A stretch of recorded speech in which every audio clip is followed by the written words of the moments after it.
Hi everyone, I am Amna and I am a pharmacist. क्या आपको भी लगता है कि सब बच्चों के लिए सेम कफ सिरप यूज हो सकता है? नो, बच्चों का सिरप अलग होता है और गलत सिरप डेंजरस भी हो सकता है। कुछ कफ सिरप के इंग्रेडिएंट्स बच्चों के लिए डेंजरस होते हैं अगर गलत डोज मिल जाए तो।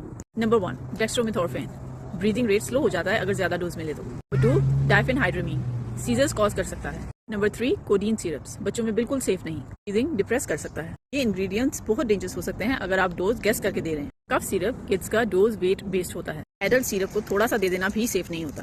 Small change makes big difference. Pharmacist Amna, busting your medicine में।